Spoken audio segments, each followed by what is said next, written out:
बुलढाणा लोकसभेच्या निवडणुकीमध्ये काही फरकाने आमचा पराभव झाला आणि त्याच्यानंतर आज आमची जिल्ह्यातल्या प्रमुख लोकांची बैठक झाली आणि या बैठकीमध्ये सर्वानुमते बुलढाणा लोकसभा मतदारसंघातल्या 6 विधानसभा मतदारसंघामध्ये स्वतंत्रपणाने उमेदवार उभे करण्याचा निर्णय आजच्या बैठकीमध्ये आम्ही घेतला। त्यामध्ये बुलढाणा मतदारसंघ, चिखली मतदारसंघ, सिंदखेडराजा, मेहकर, खामगाव आणि जळगाव जामोद या 6 विधानसभा मतदारसंघामध्ये स्वतंत्रपणाने शेतकऱ्यांच्या प्रश्नावर लढणारे असे 6 उमेदवार आम्ही स्वतंत्रपणाने उभे करणार आहोत आणि लवकरच 13-14 तारखेला पुण्यामध्ये महाराष्ट्रातल्या सगळ्या प्रमुख पदाधिकाऱ्यांची एक बैठक कार्यकारिणी त्या ठिकाणी आम्ही घेणार आहोत आणि त्या बैठकीमध्ये महाराष्ट्रात कुठे कुठे निवडणुका लढवायच्या याचा निर्णय त्या ठिकाणी होईल आणि कार्यकारिणीमध्ये राज्य पातळीवरचा निर्णय आमचा होईल। पुण्याची बैठक कोणत्या बॅनर खाली होणार आहे? पुण्याची बैठक कोणत्या बॅनर खाली होणार आहे? रविकांत तुपकरांनी बोलवलेली बैठक आहे। माझ्यासोबत काम करणारे जेवढे काही लोक आहेत त्या सगळ्या लोकांना घेऊन ती बैठक त्या ठिकाणी। स्वाभिमानी शेतकरी संघटना आपण सोडली का? कुठे सोडली? मग तुम्ही स्वतंत्र निर्णय कसा? स्वतंत्र उमेदवार उतरवणार आहे ना, मी स्वतंत्रच लढलो। पक्षावर लढवणार? अहो, आम्ही स्वतंत्र उमेदवार उतरवणार म्हटल्यावर तुम्ही पक्षावर कसं म्हणता? आम्ही स्वतंत्रपणाने बुलढाणा लोकसभेमधल्या 6 विधानसभा मतदारसंघामध्ये आमचे उमेदवार उतरवणार आहोत। जसं आम्ही बुलढाणा लोकसभेला स्वतंत्र लढलो त्याच पद्धतीनं 6 विधानसभा मतदारसंघामध्ये आमचे उमेदवार स्वतंत्र उभे राहतात। पुण्यातील बैठकीत राजू शेट्टी उपस्थित राहणार आहेत का ते अजून मला माहित नाही। आता मी माझ्या सहकाऱ्यांची चर्चा करीन आणि त्या बैठकीला कोण कोण येतं आम्ही ते पाहू। आपण त्यांना निमंत्रण दिलं आहे का? आता हा निर्णय आत्ता झाला।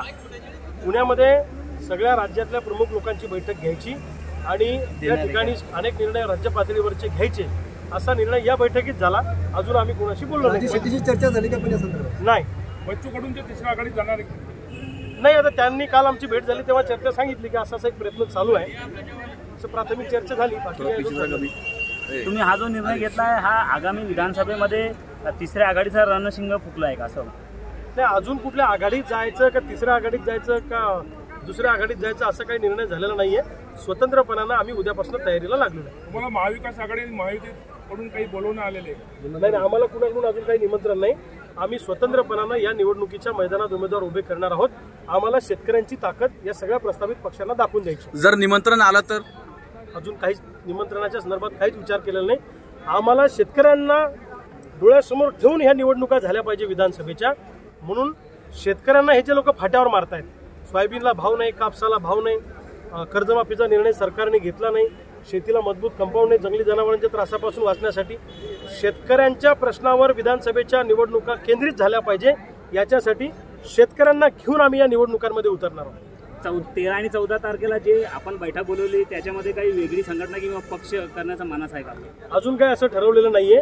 ती तारीख 13 असेल किंवा 14 असेल याचा निर्णय आम्ही घेऊ। त्या दिवशी जर दुसरं कोणाचं आंदोलन असेल तर आम्ही एखादा दिवस मागे पुढे करू, पण पुण्यामध्ये बैठक होणार आणि त्या ठिकाणी महत्त्वाचे निर्णय आम्ही घेणार आहोत। 13 जुलैला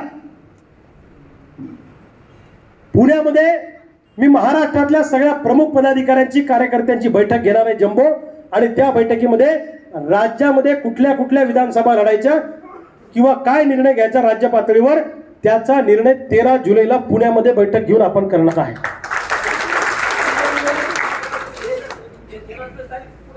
का? कधी? हो का? 13 तारखेला आहे। 14 तारखेपर्यंत मग आपण एखादी तारीख मागे पुढे करू। फक्त आषाढीच्या अगोदर हे सगळं आपल्याला करायचं आहे।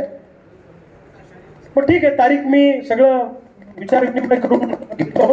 13 किंवा 14 असं कुठली तरी तारीख आपण घेऊ, पण 5-6 दिवसामध्ये पुण्याला आपली बैठक होईल। तुमच्यातल्या प्रमुख मंडळीला पुण्याला यायचंय, राज्यातले अनेक लोक पुण्याला येणार आहेत। माझ्या संपर्कात महाराष्ट्रातले अनेक लोक आहेत की ज्यांना विधानसभेच्या निवडणुका लढवायच्या आहेत। अनेक वेल एज्युकेटेड तरुण पोरं आहेत की जे छोट्या छोट्या पॉकेटमध्ये तालुका जिल्हा लेवलला काम करतात। अनेक माजी आमदार आहेत, अनेक चांगले दिग्गज लोक माझ्या संपर्कात आहेत। या सगळ्यांना सोबत घेऊन पुण्यामध्ये एक मोठी बैठक आपल्याला घ्यायची आहे आणि महाराष्ट्रात सुद्धा अजून किती ठिकाणी काय काय आपल्याला विधानसभा लढवता येतील। अनेक लोक म्हणतात की आम्ही तर अपक्ष लढणारच आहे, फक्त रविकांत तुपकर आम्हाला सोबत पाहिजे, तर असे सुद्धा अनेक लोक मला संपर्क करतायत महाराष्ट्रामध्ये। त्यामुळं तुम्ही एकटे नाहीये। मी काय भूमिका घेतो याच्यासाठी अनेक लोक राज्यातले वेट करतायत आणि मला असं वाटतं की एक नवी दिशा, एक नवा आयाम एक नवी लढाई आपल्याला लवकरच या बुलढाणा जिल्ह्यासह महाराष्ट्रामध्ये सुरू करायची आहे.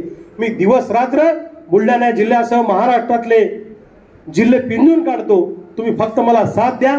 जशी साथ तुम्ही लोकसभेला दिली त्याच ताकदीनं तुम्ही विधानसभेला साथ द्या. बुलढाणा लोकसभा मतदारसंघाची निवडणूक अतिशय ताकदीनं आपण लढवली. थोड्या फरकाने आपला पराभव झाला. पक्ष पार्टी पैसा सोबत नसताना सुद्धा लोकांनी भरभरून साथ आपल्याला दिली, प्रेम दिलं. त्याच्यानंतर ही पहिली बैठक जिल्ह्याची प्रमुख लोकांची आपण घेतलेली आहे आणि या बैठकीमध्ये आज सर्वानुमते हा निर्णय आपण करतोय की बुलढाणा जिल्ह्यातल्या 6 लोकसभा मतदारसंघामध्ये बुलढाणा जिल्ह्यातल्या 6 विधानसभा मतदारसंघामध्ये यामध्ये बुलढाणा, चिखली, सिंदखेड राजा, मेहकर, जळगाव जामोद आणि खामगाव या 6 विधानसभा मतदारसंघामध्ये आपले 6 उमेदवार स्वतंत्रपणानं शेतकऱ्यांचे उमेदवार म्हणून उभे राहतील. ही घोषणा मी या निमित्तानं करतोय. सगळ्यांनी तयारीला लागा.